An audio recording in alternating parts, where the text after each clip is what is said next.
जय हिंद दोस्तों, स्वागत है आपके अपने YouTube चैनल एकेडमिक परिवार में।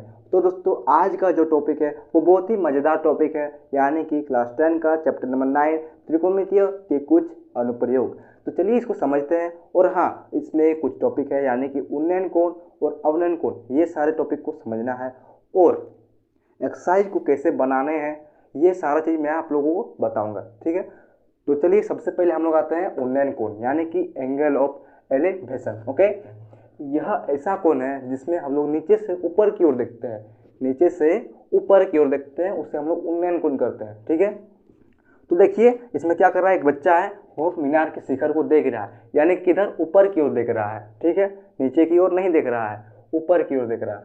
तो यह बच्चा मीनार के शिखर को देख रहा है। तो बच्चा की आंख और शिखर यानी कि सी यानी कि ए, और सी और ए के बीच की दूरी को कहते हैं हम लोग, क्या कहते हैं, दृष्टि रेखा, यानी कि इसे हम लोग कह सकते हैं दृष्टि रेखा। ठीक है, दृष्टि रेखा। नेक्स्ट, और ये जो होता है हम लोग ऊपर देख रहे हैं और ये सीधी लाइन जा रही है, इसे हम लोग कहते हैं क्षैतिज रेखा, यानी कि हम लोग यहाँ पे लिखेंगे क्षैतिज रेखा। ठीक है, क्षैतिज रेखा, छोटा सा लिख रहा हूँ, क्षैतिज रेखा। और दृष्टि रेखा और क्षैतिज रेखा के बीच में जो कोण बनता है उसे कहते हैं उन्नयन कोण।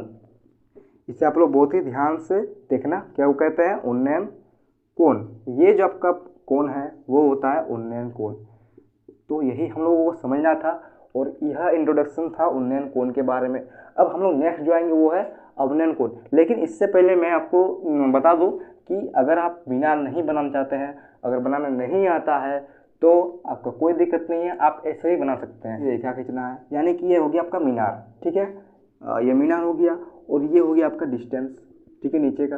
और ये हो गया आपका जो एसी है। ठीक है, यहाँ बच्चा है, ये देख रहा है मीनार को, शिखर को। ठीक है, मीनार के शिखर को, ये सी हो गया। और ये आपका 90 डिग्री में है और ये हो जाएगा ए के बाद बी। ठीक है, तो आप इसको ऐसे भी बना सकते हैं, इसमें कोई दिक्कत नहीं है। ये हो गया आपका दृष्टिकोण, ये हो गया दृष्टि रेखा, सॉरी, ये हो गया आपका दृष्टि रेखा, ये हो गया आपका उन्नयन कोण, और यह हो गया आपका क्षैतिज रेखा। ठीक है, तो इस तरह भी आप बना सकते हैं। मान लीजिए इस तरह नहीं आता है तो इस तरह बनाइएगा आप। ठीक है, तो दृष्टि रेखा समझ में आ गया होगा, उन्नयन कोण समझ में आ गया होगा, क्षैतिज रेखा समझ में आ गया होगा। ठीक है, तो अब हम लोग जाएंगे अवनयन कोण में। ठीक है दोस्तों, तो चलिए बने रहना, अवनयन कोण में आते हैं। तो दोस्तों, आखिर में मेरा जो चित्र था इसको मैं बना ही लिया। भले ही थोड़ी सी परेशानी हुई है, लेकिन मैंने इसको बना के ही दम लिया। ठीक है दोस्तों, तो यह चित्र बन चुका है, तो अब आप लोगों को टेंशन नहीं लेना है। यह बन गया है तो ज़रूर आप लोगों को समझ में आ जाएगा। ठीक है, इस चित्र से समझने में आसानी होगी। तो टॉपिक क्या है हम लोग का, अवनमन कोण। ठीक है, यानी कि एंगल ऑफ डिप्रेशन। ओके, तो क्या होता है उन्नयन कोण के बारे में मैंने क्या बोला, यानी कि एंगल ऑफ एलिवेशन। तो क्या बताया मैंने कि नीचे से ऊपर की ओर देखा जाता है तो उसे हम लोग क्या कहते हैं, उन्नयन कोण। लेकिन जस्ट उसका ही उल्टा हो जाएगा, क्या हो जाएगा, ऊपर से नीचे की ओर देखा जाएगा, वो हो जाएगा अवनमन कोण, यानी कि एंगल ऑफ डिप्रेशन। ठीक है, तो देखिए यह बच्चा है, यह नीचे, ऊपर से नीचे की ओर देख रहा है, नीचे एक वस्तु यानी कि फुटबॉल समझ लेते हैं हम लोग, तो देख रहा है। तो यहाँ पे देखिए ये जो बच्चे की आंख से वस्तु तक की दूरी को हम लोग क्या कहते हैं, दृष्टि रेखा। ठीक है, इसको दृष्टि रेखा लिख सकते हैं, दृष्टि रेखा। ठीक है, रेखा। तो अब हम लोग, यह जो हो जाता है, यह नीचे देख रहे हैं, तो ये नीचे देख रहे हैं, इसमें अवनमन कोण में नीचे देख रहे हैं, तो क्या हो जाएगा, इसका जो सीधा रेखा है वो हो जाएगा क्षैतिज रेखा। तो इसको चलिए लिखते हैं क्षैतिज रेखा। ठीक है, क्षैतिज रेखा, क्षैतिज रेखा ये लिखा गया। अब हम लोग जानते हैं कि क्षैतिज रेखा और दृष्टि रेखा के बीच में जो कोण होता है उसको हम लोग कहते हैं अवनमन कोण। ठीक है, चलिए इसको लिखते हैं, क्या हो जाएगा ये कोण, अवनमन कोण। ठीक है दोस्तों, अवनमन कोण। आई होप दैट आप लोग समझ गए होंगे इस अवनयन कोण को। ठीक है, तो अब जो हम लोग का नेक्स्ट टॉपिक है उसमें हम लोग समझेंगे क्या कि इस जो एक्सरसाइज है उसको हम लोग कैसे बनाते हैं। तो चलिए दोस्तों उसको समझते हैं। तो दोस्तों, अब हम लोग एक एग्जाम्पल को बनाएंगे, यानी कि उदाहरण नंबर 1 को बनाएंगे, जो आप लोगों का किताब में है। ठीक है, तो इसको बनाएंगे, इसलिए बनाएंगे ताकि आप प्रश्नावली में जितने भी सवाल हैं उनको आप आसानी से बना पाओ, ठीक है। तो चलिए इसको समझते हैं। और हाँ, इसको बनाने के लिए, पूरे एक्सरसाइज को बनाने के लिए आप लोगों को कुछ फॉर्मूले याद करने पड़ेंगे, जैसे sine theta equal to P by H, cos theta equal to B by H. इस सारे जितने भी फॉर्मूले हैं याद करने पड़ेंगे। और त्रिकोणमिति टेबल याद करना पड़ेगा, यानी कि डिग्री, यानी कि साइन 0 डिग्री इक्वल टू 0, ये सारा चीज़ जितना भी है त्रिकोणमिति टेबल, ये सारा चीज़ आप लोगों को याद करना पड़ेगा। अगर याद नहीं है तो मैं बता दूं कि मेरे चैनल में एक वीडियो अवेलेबल है, यानी कि आप जाके ये वीडियो देख सकते हैं। तो इसमें हम 7 मिनट में आप लोगों को पूरा त्रिकोणमिति टेबल पढ़ा चुका हूँ, ठीक है। और यह इस वीडियो का लिंक आपको डिस्क्रिप्शन में मिल जाएगा, आप जाकर जरूर देखना अगर याद नहीं है तो, ठीक है। इससे आपका याद हो जाएगा और आपका यह प्रश्नावली, यह पूरा चैप्टर 9 बहुत ही इजीली से कंप्लीट हो जाएगा। ओके, चलिए शुरू करते हैं। तो क्या बोल रहा है यह क्वेश्चन, धरती पर एक मीनार ऊर्ध्वाधर खड़ी है, ठीक है। यह धरती है, यह धरती है यानी कि बेस मान सकते हैं, ऊर्ध्वाधर खड़ी है 90 डिग्री में। ओके, धरती के एक बिंदु से, यह बिंदु है, ठीक है, सॉरी, यह धरती के एक बिंदु से जो मीनार के पाद बिंदु, यह मीनार का पाद है यानी कि नीचे वाला है, ठीक है। तो इस बिंदु को से 15 मीटर दूर है, ठीक है। इसकी जो डिस्टेंस है वो 15 मीटर की है। मीनार के शिखर का उन्नयन कोण 60 डिग्री है। देखिए नीचे से ऊपर की ओर देखा जा रहा है, यानी कि उन्नयन कोण कितना है, 60 डिग्री, ठीक है। तो मीनार की ऊंचाई ज्ञात कीजिए। तो मीनार कोण है AB, तो इसकी ऊंचाई ज्ञात करनी है, ठीक है। इसको कैसे ज्ञात करेंगे हम आपको बहुत ही आसान से समझाने वाले हैं।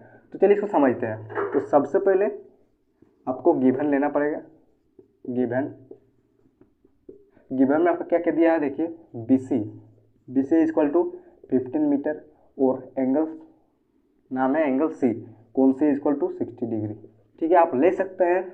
और अगर आपको लॉन्ग लेना है, दिया है लॉन्ग लेना है, तो आप लिख सकते हैं धरती पर एक मीनार ऊर्ध्वाधर खड़ी है। धरती के एक पाद बिंदु से जो मीनार के पाद बिंदु से 15 मीटर दूर है। ओके, मीनार के शिखर का उन्नयन कोण 60 डिग्री है। मीनार की ऊंचाई ज्ञात कीजिए।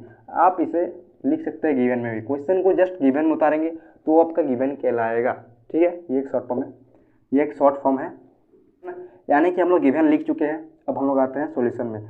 तो देखिए त्रिभुज ABC में, ठीक है, यहाँ पे लिखेंगे। अब बताइए कोण C हम लोग किस एंगल से C एंगल से बना रहे हैं, यानी कि उन्नयन कोण कितना 60 डिग्री। तो कोण C के अनुसार यह हो गया आपका P और यह हो गया आपका B और यह आपका H परमानेंट है, ठीक है। यह आप क्लास 10 में चैप्टर नंबर 8 में बना चुके हैं इस सारा चीज़। तो यह P, यह B, यह H एंगल C के लिए, और एंगल कितना 60 डिग्री। तो बताइए यहाँ पे कौन सा फॉर्मूला लागू होगा। हम लोगों को ये H नहीं निकालने बोला है, AB निकालने बोला है। तो क्या हो जाएगा, P और B का यहाँ संबंध है, तो हम लोग यहाँ के ले सकते हैं tan थीटा, ठीक है।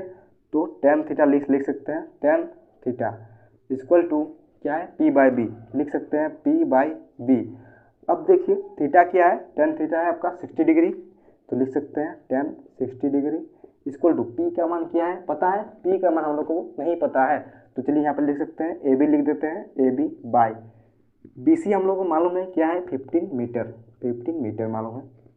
अब हम लोग tan थीटा यानी कि tan 60 डिग्री यहाँ पर लिखते हैं tan 60 degree equal to AB/15 metre, ठीक है। आप लोगों को tan 60 डिग्री का मान यहाँ पे आया ना, यहाँ पे त्रिकोणमिति टेबल का जो 60 डिग्री मान है वो आप लोगों को काम में आएगा। मैंने पहले ही बोला था, तो उसको याद अगर नहीं किए हैं तो याद कर लेना, ठीक है। तो tan 60 डिग्री का मान होता है √3, तो यहाँ पे लिख सकते हैं √3 इक्वल टू AB/15 मीटर, ठीक है। यहाँ पे कुछ नहीं है तो नीचे 1 लिख सकते हैं और ये गुना हो जाता है ऐसा, ठीक है, ऐसा तिरछा गुना होता है। तो चलिए इसको गुना करते हैं। तो AB × 1 हो जाएगा AB, 15 × √3 तो क्या हो जाएगा 15 √3, ठीक है, मीटर। तो AB का मान कितना है 15 √3, आप देख सकते हैं। तो यही आपका आंसर है, किसका आंसर है, AB का। तो AB कहाँ पे है, ये। तो मीनार का आपका आंसर क्या निकला 15 √3, ठीक है, मीटर में इसलिए मीटर लिखेंगे, यानी कि यहाँ पे लिख सकते हैं अतः मीनार की ऊंचाई मीनार की ऊंचाई कितना है? 15√3 मीटर है। ठीक है, यह जो हम लोग क्वेश्चन था यह आसानी से हल हो चुका है, यानी कि अब प्रश्नावली को आसानी से बना सकते हैं। ठीक है दोस्तों, मैं आशा करता हूँ आप लोगों को पूरा समझ में आ गया होगा।